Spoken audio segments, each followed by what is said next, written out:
seneste i anden halvleg, vil jeg tro. Her hvor Bayern bringer sig foran 1-0. Flot angreb. Og målskytten altså Philipp Lahm.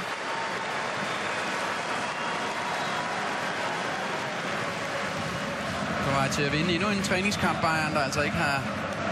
Ja, eller som har vundet alle træningskampe indtil videre.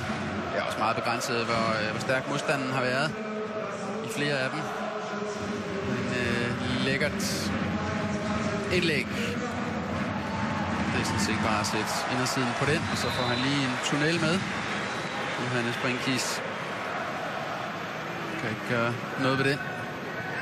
Lækkert indlæg fra Ribéry først. Det er et flot træk, der bringer ham fri. Og altså, de er for langsomme i at presse boldholderen i øjeblikket. Rostock, de kommer slet ikke tæt nok på. Og altså 2-0 allerede. Ribéry.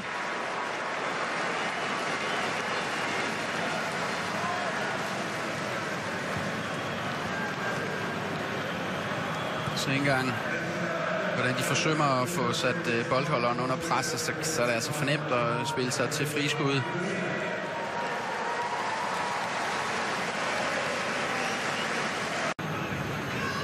Ja, så kan der skydes, i stedet for afleverer han, og så bliver det næsten for småt for Bayern, men småt er også godt. Thomas Müller, jamen der dukkede han altså op i den her anden halvleg, og intelligent vendt rundt, og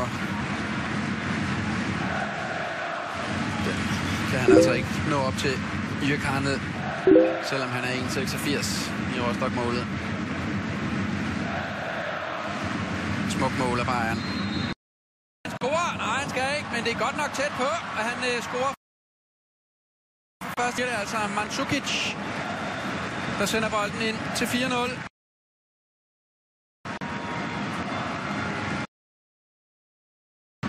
Så kan han da blive noteret for en assist.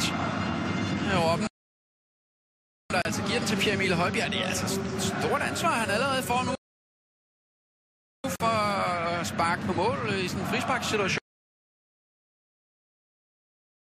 her.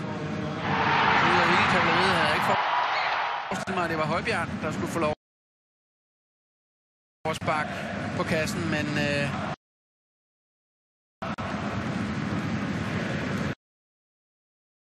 fornemt forsøg, og Mandzukic